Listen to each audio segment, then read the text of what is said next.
I'm Mia. I'm 32, and last weekend I attended my sister Sophie's 12th anniversary celebration at a stunning lakeside villa just outside Duluth, Minnesota. The sun had just begun to dip, casting a soft golden glow over the outdoor terrace, where strings of white lights twinkled above linen-covered tables.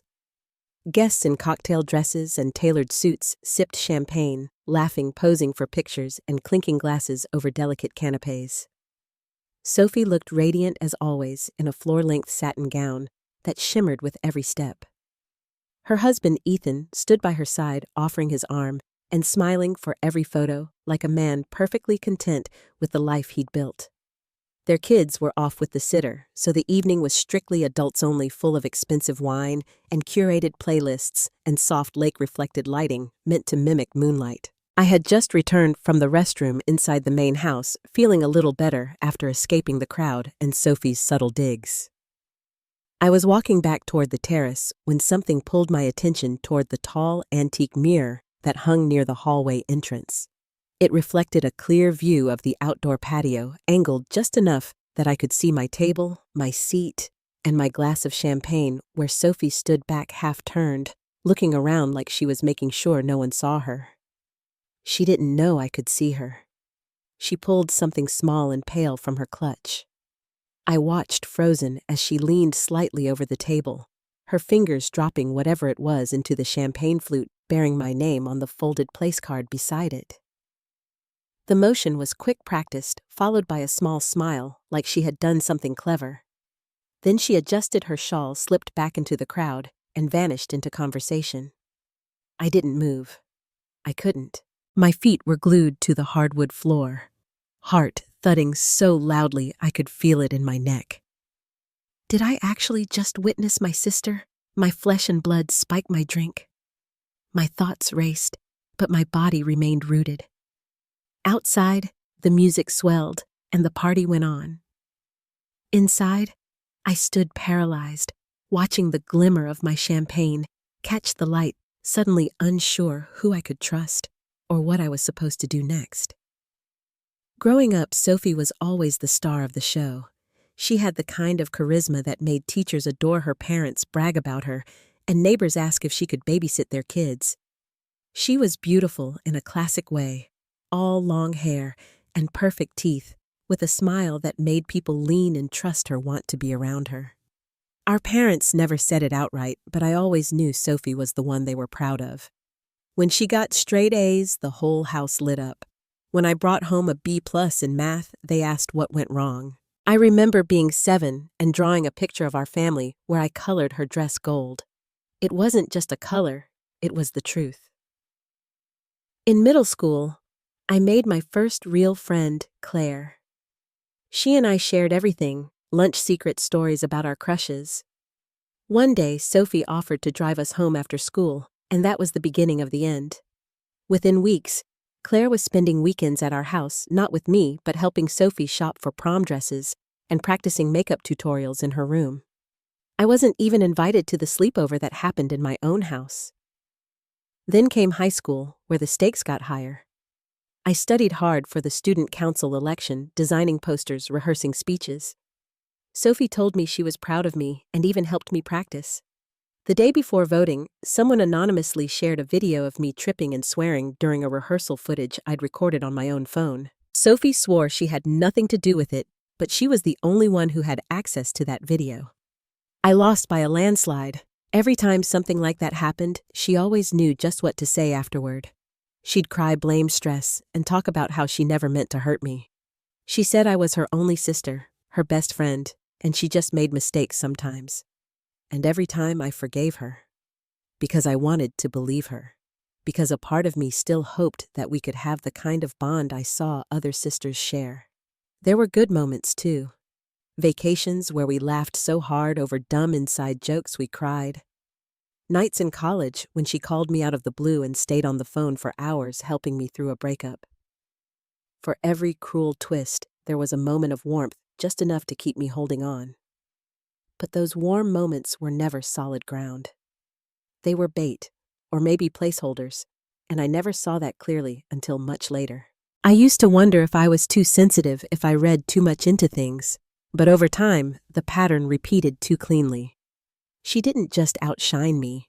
She made sure there was no space for me to shine at all. Still, I never cut her off. I didn't know how. She was family, and when you've spent your whole life being told that family is everything, you start to confuse love with loyalty. I thought if I just proved I was trustworthy, she'd stop seeing me as competition. I thought if I stepped back, she'd let me back in. But the truth was, Sophie didn't want a sister. She wanted an audience. Now standing there, watching her slip something into my drink, all those memories came crashing back like they'd been waiting for this moment. The laughter, the manipulation, the apologies that meant nothing. It wasn't a new betrayal. It was the most visible version of a betrayal that had been happening my entire life. The sun had dipped low enough to set the lake on fire, golden light spilling across the surface like melted glass. White tents swayed softly in the breeze, draped with fairy lights that flickered gently as twilight settled. The tables were perfectly arranged with handwritten name cards, floral centerpieces in soft blush and cream, and polished glassware that caught the light like jewels. Sophie moved through the crowd like she owned the evening.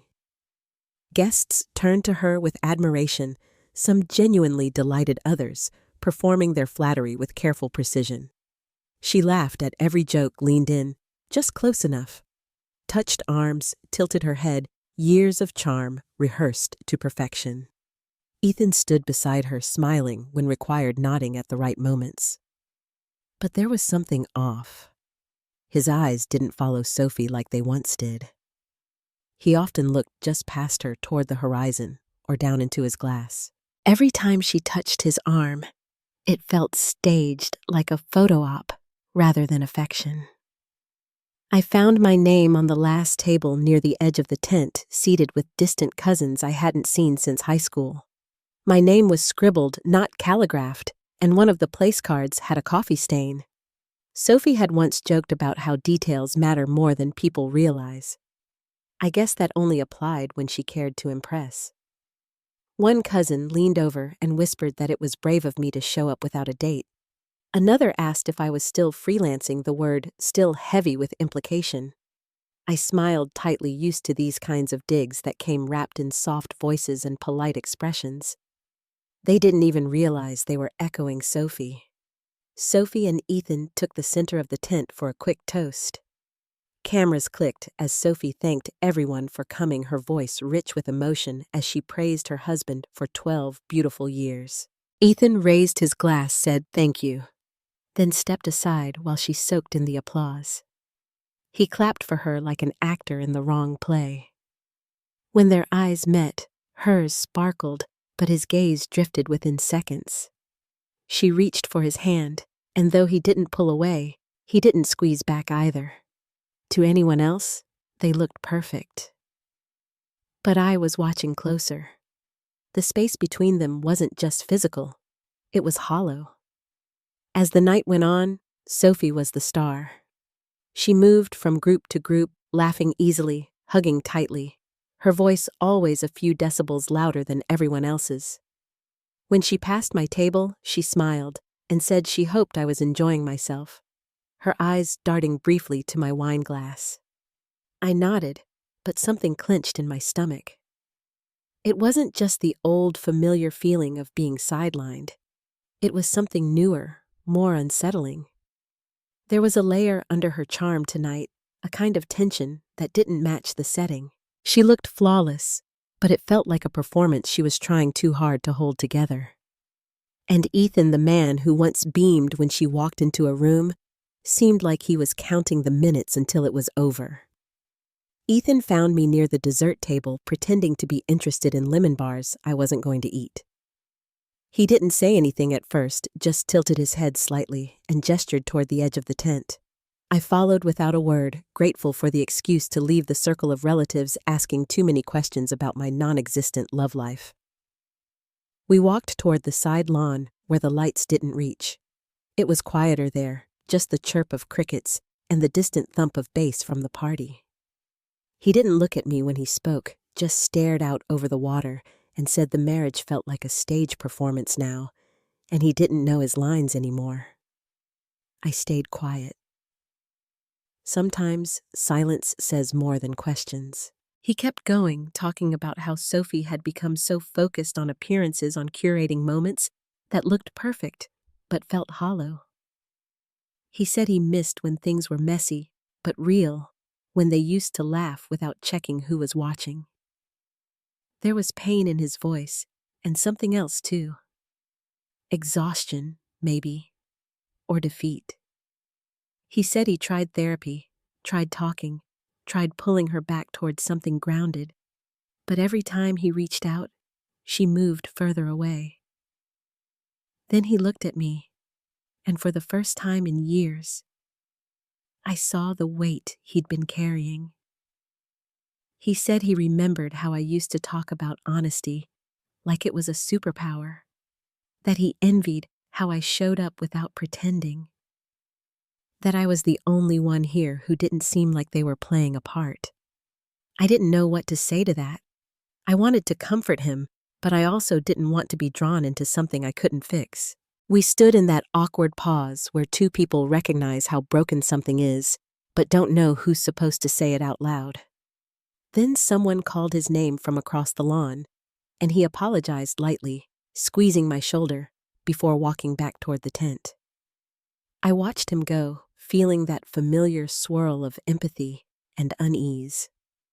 When I returned to my seat, my champagne glass had been refilled.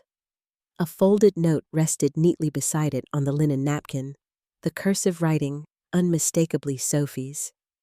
It read, "To my dearest sister. Let's toast." I stared at it then, at the bubbles rising in the glass, catching the soft glow of the overhead lights. Then I saw her. Across the tent, partially hidden by a floral arch, Sophie stood watching. Her face was still. No smile, no warmth, just stillness. The kind that isn't peaceful but calculated. My skin prickled. The glass shimmered beautiful and ordinary, but everything in my body screamed that it wasn't. That this night was about to pivot in a way I couldn't yet explain. I stood there staring at the glass, the note still resting beside it, like an invitation or a trap. The bubbles shimmered elegant and innocent, but I couldn't stop thinking about the way Sophie's fingers moved the sly smile that followed. My heartbeat thudded in my ears, loud enough to drown out the clink of silverware and soft jazz humming from the speakers above. I didn't want to believe it, that she would actually drug me, that she would cross that line. But something inside me, something old and worn thin from years of second chances, told me I was no longer imagining things. My fingers curled around the stem of the glass. It felt heavier than it should. I scanned the room until I spotted Ethan near the gift table, sipping something dark from a tumbler, surrounded by no one. Sophie was across the tent, laughing too hard at something someone said, eyes flicking occasionally toward my table. I walked toward him, slowly rehearsing what I would say in my mind. Each step felt surreal, like I was moving through a version of my life that I had somehow watched but never acted in. Ethan looked up and smiled as I approached, his expression tired but warm. I lifted the champagne glass between us, my voice casual, steady. We should toast. Not for the crowd, just us. 12 years in truth, I said. He laughed, a little puzzled, and lifted his glass. I gently switched his tumbler for the flute, using my body to block the motion from the rest of the tent. He raised the champagne, clinked it to mine, and took a generous sip. I pretended to drink, letting the whiskey touch my lips but not swallow. Then I placed it back on a passing tray and smiled like everything was fine. Across the room, Sophie was watching. Her expression softened the moment she saw the champagne in my hand. She thought I'd taken the bait. My stomach churned. Ethan handed me the empty flute and wiped his mouth with the back of his hand. He said he needed some air and stepped outside. I trailed a few paces behind, nerves buzzing, heart pounding. Minutes passed. At first, nothing happened. Then he stumbled slightly as he re-entered the tent, laughing at nothing, brushing past a waiter, like he forgot how wide his shoulders were. He returned to the bar and ordered something with a flourish, gesturing grandly. When someone made a joke nearby, he laughed too loudly, then slapped a stranger on the back like they were best friends. People began to glance at him. Whispers stirred. He raised his glass again, this time, to no one, and made a mock toast. Sophie appeared at his side within seconds, her hands fluttering. Her smile stretched too tight. Ethan ignored her. He pulled off his bow tie and let it hang around his neck. Then he looked straight at me across the room and shouted something about secrets and masks, and finally feeling free. A beat of silence followed. Then murmurs. Then someone laughed awkwardly, but the tension had shifted. I didn't move. I just watched him, watched her, watched everything unravel in real time. Whatever Sophie had put in that drink, it wasn't just affecting his body. It was unlocking something in him he hadn't been able to say sober. And I knew deep in my gut, this was just the beginning. It happened faster than anyone could process. 1 minute, Ethan was laughing too hard, stumbling over his own words, and the next, he crashed into the side table stacked with unopened gifts. Boxes were scattered across the floor, glasses shattered, and someone screamed. A collective hush swept the tent as Sophie knelt beside him, her hands shaking as she tried to prop him up, her perfect composure finally cracking. People rushed in, some offering water, others whispering about alcohol or heat stroke. Ethan slurred something unintelligible as his head lolled to one side. A family friend called for an ambulance. I stayed back frozen near the edge of the chaos, heart hammering as the weight of what I'd done sank deeper into my chest. Minutes later, hotel staff ushered the immediate family into a private room just off the main hallway. It was quiet and sterile, a sharp contrast to the glittering tent outside. Sophie paced her heels, clicking on the floor like a metronome set to panic. When she turned and saw me, her expression changed. Her voice dropped tight and bitter. "What did you do?" she hissed. I didn't flinch. I just stared at her and asked what she put in the glass. Her mouth opened, then shut. She swallowed hard and said it was a sedative, nothing dangerous, just something to take the edge off. She said I'd been so tightly wound, so dramatic lately, and she thought it might help loosen me up, get me to relax for once. I asked if humiliating me was part of the relaxation plan. Her eyes narrowed. She said I always made everything about me, that I couldn't stand to see her happy even on her night. She said I was clinging to Ethan in ways that weren't appropriate, and she just wanted to shift the attention back where it belonged. Before I could respond, Ethan groaned from the nearby couch where someone had laid him. He sat up slowly, still dazed, but his voice was clear enough to cut through the air. He said she'd done this before. Not drugging, but manipulating, isolating, controlling what he wore, who he spoke to, and how he smiled in pictures. He said he'd been keeping notes, recordings, and emails. Proof. Sophie paled. She told him to stop talking, that he didn't know what he was saying. But he did. He looked at her, then at me, and said he hadn't been himself for a long time. That tonight was awful, but it gave him clarity he hadn't had in years. I felt the room tilt slightly, like gravity had shifted. Everything I'd ever tried to explain about Sophie, the subtle cruelty, the games, the way she broke people with a smile, was now out in the open. And she knew it. Her face collapsed, all pretense gone, replaced by something wild and panicked. She turned to me and said I'd ruined her life. I told her she'd done that all on her own. The paramedics arrived soon after and took Ethan for evaluation. Sophie followed behind them, her eyes darting everywhere, looking for someone to blame, someone to believe her version of events. I stayed behind in that quiet room, surrounded by overturned chairs and forgotten glasses, letting the silence settle around me like an answer I hadn't known I was waiting for. By the time the ambulance pulled away, the tent had emptied out. Guests left in awkward clumps, their polite smiles replaced by hushed tones and sideways glances. The perfect celebration Sophie had orchestrated so meticulously had dissolved into rumors, sirens, and broken glass. Back inside the villa, the air felt heavier. My parents sat in stunned silence in one of the small lounges, the kind meant for cocktail overflow, not crisis. My mom kept smoothing out the same napkin in her lap over and over, as if she could iron the night back into shape. My dad looked tired in a way I'd never seen before. Sophie didn't come back. Ethan was taken to the hospital for observation, and I rode along in the car behind the ambulance. At the ER, he was stabilized, monitored, and eventually moved to a quieter wing. He refused to see Sophie. He asked for me instead. When I stepped into his room, he was hooked up to fluids, pale but lucid. His voice was quieter than usual, but not weak. He said he'd made up his mind.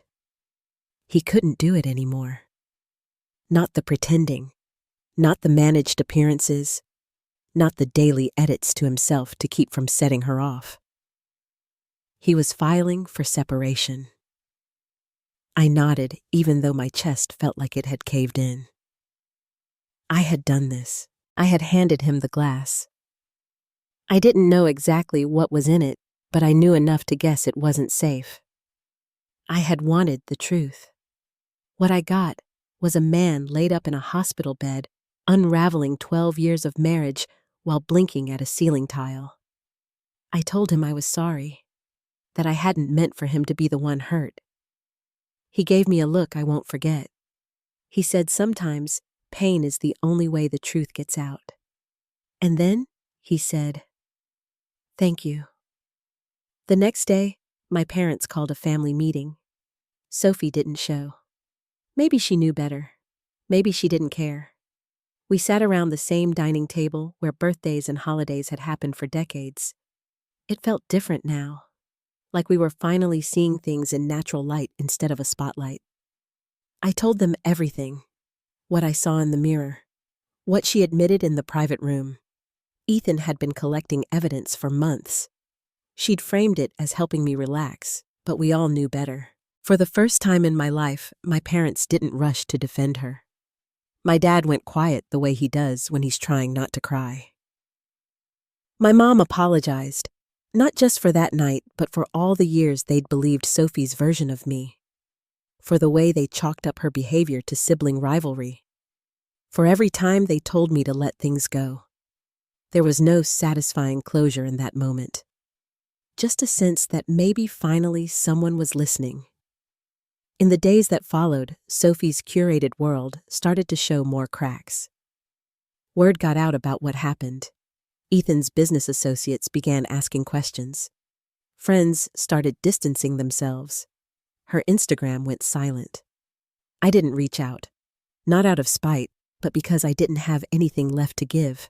I had spent too many years excusing her, trying to understand her, waiting for her to love me in a way that didn't hurt. And now that everything was out in the open, I didn't feel vindicated. I felt exhausted.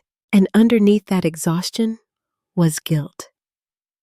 The kind that doesn't go away just because you were technically right. The kind that whispers, you should have found another way. That maybe the truth shouldn't have cost this much. Maybe I broke something that can't be fixed.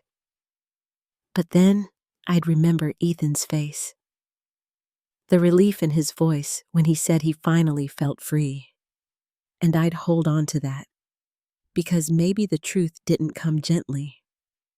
But maybe it came just in time. We met at a small cafe on the edge of town, the kind of place where the music is low and the tables are spaced far enough for private conversations. Sophie was already seated when I arrived, nursing a cup of chamomile tea, her hair pulled back into a loose bun that made her look younger. She stood when she saw me, no makeup this time, no designer bag, just jeans and a soft gray sweater that hung loosely on her frame. She looked different, not just in appearance, but in the way she held herself. Softer, maybe. Quieter. like something had been drained from her, but not in a hollow way. We sat, and for a long moment, neither of us spoke. Then she thanked me for coming, and I told her I wasn't sure I would until this morning. She said therapy had been hard. That forced her to look at things she spent years pretending didn't exist. She didn't offer excuses, just reflections. She said she missed me, not the version of me she used to compete with, but the one she's starting to see for who I actually am. I believed her, at least partly. We talked about Ethan. He moved into his own place and was starting fresh. She wasn't trying to win him back, just trying to let go with grace. She asked how I was, and for the first time in a long time, I told her the truth. That I was doing okay. Not amazing, not ruined, just okay, and learning to hold that as enough. When the check came, we split it without hesitation. As we walked out, she asked if she could hug me. I said, "Not today." She nodded, no bitterness in her eyes, only understanding. I walked away feeling something I hadn't felt around her in years. Safe. Not because I trusted her fully again, but because I finally trusted myself to know where the line was. Forgiveness. I realized doesn't mean forgetting. It means choosing peace over resentment without pretending nothing happened. And sometimes that starts with saying no. If I hadn't switched that glass, I probably would have spent another night smiling through insults and pretending everything was fine. I would have played the role I was given, the quieter sister, the one who blends into the background. And no one would have seen what was really going on behind Sophie's perfect smile. But that one choice, that one moment of hesitation followed by action, changed everything. It cracked the surface of our family's image and let the truth pour through. What followed wasn't pretty. It was messy, loud, and painful, and strangely necessary. I didn't set out to break things. I just wanted to protect myself. What I didn't expect was how much I needed to break. In the end, Ethan found his voice. My parents opened their eyes, and I, for the first time, stopped second-guessing my own. I think about that night sometimes, the weight of the glass in my hand, the decision that didn't feel brave in the moment, just instinctive. It didn't fix everything, but it started something honest. And sometimes, that's the only way forward. So, I'm wondering, have you ever reached a point where staying silent felt more dangerous than speaking up?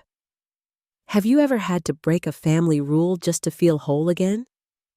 I'd love to know.